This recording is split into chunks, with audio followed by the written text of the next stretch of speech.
क्या हमारे देश में छात्रों की हालत अब आवारा कुत्तों से भी बदतर हो चुकी है?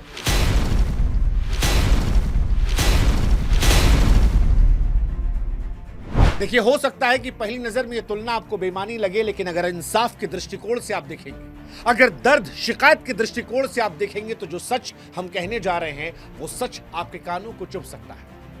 क्योंकि सच यही है कि हम उस देश में रहते हैं जहां पर आवारा कुत्तों को लेकर एक जब मुद्दा उठता है तो उसकी शिकायत अदालत में पहुंचने से लेकर उसके समाधान तक में सिर्फ 11 दिन लगता है, सिर्फ 11 दिन। लेकिन दूसरी तरफ हमारे देश के लाखों युवा, वो युवा जिन्हें हम राष्ट्र का भविष्य कहते हैं, जो अपने हक, अपने रोजगार, अपने सपनों के लिए एग्जाम से पहले सड़कों पर उतरकर प्रदर्शन कर रहे हैं, जिन्हें तैयारी करना था किताब कॉपी पेन लेकर, वो हाथ में तख्तियां लेकर अपनी शिकायतों को दोहरा रहे, इंसाफ मांग रहे हैं। उनकी 2 महीने बाद भी न सुनवाई होती है, न जवाबदेही होती है, बल्कि उन पर लाठियां बरसाई जाती। साहब, जिनकी आवाज को सुनना था, उनके प्रोटेस्ट को तोड़ने में सारा जोर लगा दिया जाता है। और इसीलिए आज हमारे मन में यह सवाल आ रहा है कि क्या इस देश में छात्रों की हैसियत जो है वो सड़क के आवारा कुत्तों से बदतर हो गई है? क्योंकि आवारा कुत्तों का मसला जो है वो सुप्रीम कोर्ट तक पहुंच जाता है, लोग सड़कों पर आते हैं, मोमबत्ती उठा लेते हैं, लेकिन उसी देश में शिक्षक से लेकर छात्र सड़कों पर पीटे जा रहे हैं, उन पर लाठियां चलाई जा रही हैं। वो लाठियां जो आज सिर्फ लकड़ी या लोहे की नहीं लगती, बल्कि लगता है एक डरपोक, लापरवाह, उदासीन सिस्टम की निशानी। ये उस व्यवस्था का प्रतीक लगती हैं जो युवाओं की पुकार को अनसुना करती है, जो उनके मेहनत, उनके संघर्ष, उनके हक को दरकिनार करती है। और आज इसीलिए हम ये सवाल पूछ रहे हैं कि क्या हमारा सिस्टम इतना ज्यादा कमजोर हो चुका है कि वो कुत्तों के दर्द को समझ लेता है, लेकिन देश के युवाओं की आवाज को सुनने की हिम्मत नहीं रखता? क्या हमारी सरकारें इतनी असंवेदनशील हो चुकी हैं कि जिन्हें छात्रों की बातों को प्राथमिकता से सुनना था, वो जोर समय देखकर लाठियां बरसाने में, उस आंदोलन को खत्म करने में लगा दे रही हैं? 24 अगस्त 2025 दिल्ली के रामलीला मैदान पर हजारों एसएससी अभ्यर्थी और शिक्षक इकट्ठा हुए थे। और साहब, ये कोई विद्रोह नहीं था, कोई राजनीतिक प्रदर्शन नहीं था। एग्जाम से पहले छात्रों का शांतिपूर्ण प्रदर्शन था। मकसद था कि न्याय दे दीजिए। क्या मांग रहे हैं आपसे? यही तो मांग रहे हैं ना कि जब आप यूपीएससी के एग्जाम करवाते हैं, वहां सब नीट एंड क्लीन होता है, तो हमारे वाले भी नीट एंड क्लीन करवा दीजिए। सिस्टम वहां जाए जहां पर व्यवस्था हो पहुंचने की, एडमिट कार्ड टाइम से मिल जाए, कीबोर्ड खराब ना हो, पेपर लीक ना हो। बुनियादी बातों को लेकर ये छात्र मांग कर रहे हैं। और ये कोई गलत नहीं है, ये शर्म की बात है कि छात्रों को और शिक्षकों को इन बातों को लेकर सड़कों पर उतरना पड़ा। कुछ दिन पहले भी उतरे थे, इस बार फिर वही हुआ। दिल्ली पुलिस की बर्बरता सामने। 44 छात्रों, शिक्षकों को हिरासत में लिया गया। आंखों देखा हाल ये बता रहा था कि पुलिस ने प्रदर्शनकारियों को खदेड़ा, उन्हें डराया, कुछ को लाठियों से पीटा। आनंद विहार के बस स्टैंड पर छात्र जो है वो रात को यूं ही पड़े थे। और सवाल उन तस्वीरों को देखकर हमारे मन में आ रहा था कि क्या यही वो लोकतंत्र है? क्या यही वो भविष्य है जिन पर हम गुरूर करने वाले थे? क्योंकि एग्जाम से पहले ये छात्र टाइम पास करने नहीं आए थे, ये रील बनाने नहीं आए थे।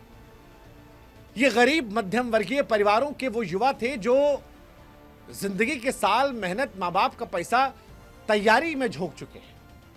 और आज जब वो सड़क पर उतरकर एग्जाम से पहले ये सवाल पूछते हैं कि भाई साहब, बदले में हमें क्या मिला, तो ये समाज के तौर पर हमें आपको भी सोचना चाहिए। 24 अगस्त को हजारों छात्र, एसएससी के छात्र, रेलवे के छात्र, शिक्षक और तमाम कॉम्पिटिटिव एग्जाम के छात्र इन मांग को लेकर उठे थे कि भाई साहब, भर्ती की प्रक्रिया में जो गड़बड़ियां होती है, और गड़बड़ियां कौन सी? सर्वर क्रैश होने की, बायोमेट्रिक फेल होने की, गलत सेंटर आवंटन की, पेपर लीक होने की, उनको लेकर आप एश्योरेंस दे दीजिए कि ये नहीं होगा। प्रदर्शन शांतिपूर्ण तरीके से था। पुलिस कह रही है हमने लाठीचार्ज नहीं किया, लेकिन तस्वीर दिखती है जो दावा करती है, बताती है कि भाई साहब पीटा तो गया है। पुलिस लॉजिक दे रही है कि हमने बच्चों से कहा था कि शाम 5 बजे तक मैदान छोड़ दीजिए, उसके बाद हिरासत में लिया गया। लेकिन सवाल पुलिस और बच्चों में उलझने का नहीं है। सवाल यह है कि जिसने पुलिस को यह कहा कि जाओ उन बच्चों को हिरासत में लो, क्या वो इस बात पर जोर लगाने की बजाय कि 5 बजे कांटा गिर गया, अब बच्चे जाएं, बच्चों की समस्याओं को सॉल्व करने में वो जोर नहीं ला सकते थे? क्या वो ये नहीं समझ सकते थे कि ये बच्चे ही हैं जो आगे आने वाले समय में आपको देश को चलाएंगे? और इन बच्चों को इस वक्त एग्जाम की तैयारी करना चाहिए, पढ़ना चाहिए, सड़क पर प्रदर्शन नहीं करना चाहिए। पुलिस वाले वीडियो में धक्का मारते, खींचते दिखाई पड़ रहे हैं।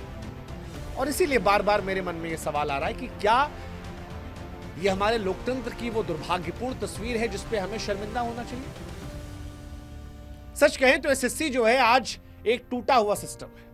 लाखों युवाओं के सपनों को लाठियों, भ्रष्टाचार और लापरवाही से कुचलने वाला सिस्टम। एक तरफ यूपीएससी देखिए, यूपीएससी की पारदर्शिता जो है, उसकी अनुशासन, उसकी जवाबदेही आज एसएससी के लिए सबक है और एसएससी सीखने को तैयार नहीं है।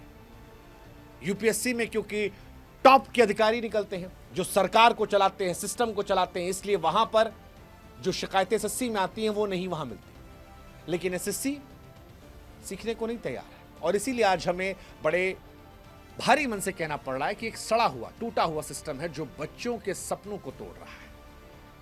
24 अगस्त को भी यही हुआ और जो कुछ हुआ वो सिर्फ एक दिन की कहानी नहीं थी। ये उस सिस्टम की कहानी है जो कुत्तों के दर्द पर 10 दिन में सुनवाई कर लेती है लेकिन लाखों युवाओं की चीख पर खामोश रहती है।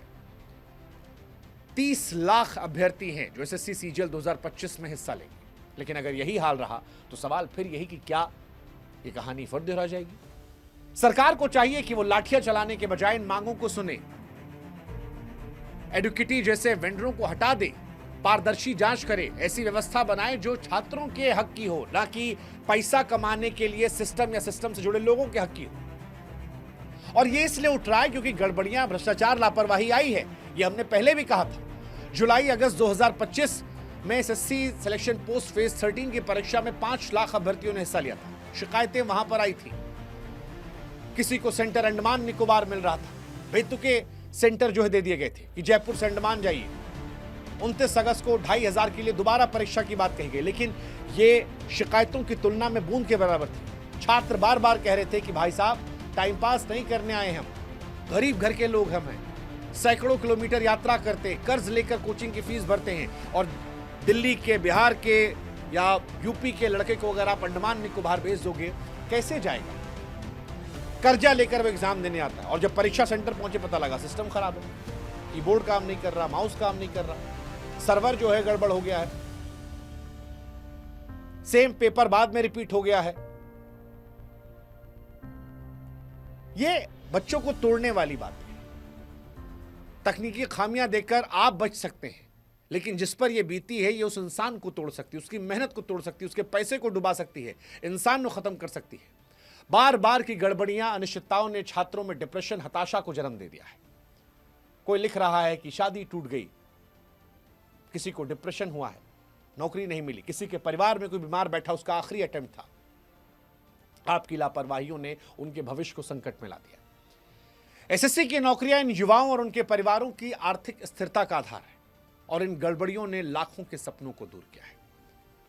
और बार बार हम कह रहे हैं कि कुत्तों के विषय में जब हमने सुप्रीम कोर्ट की सक्रियता को देखा, लोगों की सक्रियता को देखा, 10 दिन के अंदर एक मामले की सुनवाई हो गई, हीरो हीरोइन सब उस पर बोलने लगे। सवाल यह है कि बच्चों को लेकर यह आवाज क्यों नहीं उठाते हैं? आप पशु कल्याण की बात कीजिए, ठीक है, अच्छी बात है, हमारी भी मोहब्बत है, लेकिन जब पशु कल्याण पर व्यवस्थाओं को तुरंत सक्रिय कर दिया जाता है तो उसी देश में लाखों एसएससी अभ्यर्थियों के भविष्य की बात पर उनकी आवाज को क्यों दबा दिया जाता है? क्यों लाठियां चला दी जाती है? यह विडंबना नहीं है, यह सिस्टम की प्राथमिकताओं का खुला हुआ प्रदर्शन है, जहां पर पशुओं को भी हमारे देश के बच्चों के ऊपर प्राथमिकता दी जा रही है। और यह दुर्भाग्यपूर्ण है, पेनफुल, क्योंकि छात्र कोई गलत मांग नहीं कर रहे थे। बेसिक मांग थी कि सही सलीके से एग्जाम हो जाए, उनका भविष्य ना छटके, वो परेशान रहा। पारदर्शी एग्जाम, एक स्वतंत्र आयोग बन जाए जो शिकायतों का समाधान कर दे, जो कुछ हो वो भरोसा दे दे कि एग्जाम सही से हो, स्वतंत्र ऑडिट किया जाए भर्ती प्रक्रिया, भ्रष्टाचार ना हो, लापरवाही ना हो, लेकिन हो रहा है। जिस संस्था पर व्यापम से जुड़ने का नाम आया, एडुकिटी, उस कंपनी को दिया गया जिम्मेदारी, और फिर सर्वर क्रैश हो रहा है, बायोमेट्रिक फेल हो रहा है, गलत सेंटर आवंटन आ रहा है। जवाबदेही किसी की नहीं है, थोड़ी बहुत बातें करके मामला टाल दिया जाता है। इसीलिए छात्र बार बार दिल्ली आ रहे हैं, और ये इसलिए आ रहे हैं क्योंकि गरीब छात्र हैं, मध्यम वर्गीय परिवार के छात्र हैं। परीक्षा केंद्रों तक पहुंचने के लिए सैकड़ों किलोमीटर की यात्रा करनी पड़ती है, और इसीलिए हमको भी तकलीफ हो रही है। 24 अगस्त 2025 को जो कुछ हुआ वो सिर्फ एसएससी, रेलवे या कॉम्पिटिटिव एग्जाम को लेकर प्रोटेस्ट का प्रदर्शन नहीं था। एक जागरूक युवा वर्ग का गुस्सा था जो लापरवाही, भ्रष्टाचार के खिलाफ खड़ा हुआ। सरकार को चाहिए कि लाठियां चलाने की बजाय छात्रों की बात सुनी जाए। वो वेंडर जिन पर संशय है उनको हटाया जाए, पारदर्शी जांच की जाए, एक ऐसी व्यवस्था बनाई जाए जो छात्रों के हक की रक्षा करे। 24 अगस्त 2025 को रामलीला मैदान में हुई पुलिस कार्रवाई ने न केवल छात्रों के दर्द को उजागर किया, बल्कि बताया कि सिस्टम उनकी आवाज को कितनी क्रूरता से दबाने की कोशिश कर रहा है। एक तरफ आवारा कुत्तों के लिए सुनवाई होती है, तो लाखों छात्रों के भविष्य के लिए न जवाबदेही है न न्याय। 1.25 करोड़ के आसपास अभ्यर्थी हैं, सारे एग्जाम्स को मिला दें जो प्रभावित होते हैं। 5-10 लाख सीधे तौर पर तकनीकी और प्रशासनिक खामियों का शिकार। ये स्थिति न केवल शर्मसार है, बल्कि सवाल भी उठाती है कि क्या भारत का युवा वाकई सरकार की प्राथमिकता है?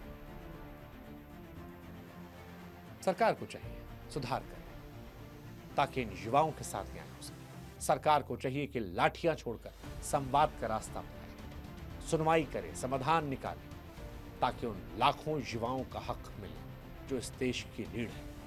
क्योंकि अगर युवा टूट गया साहब, तो देश का सपना भी टूट जाएगा। और ये सच्चाई कितनी भी कड़वी हो, इसे नजरअंदाज मत कीजिएगा, वरना ये नुकसान देश को पहुंचाएगा। जय हिंद, जय भारत।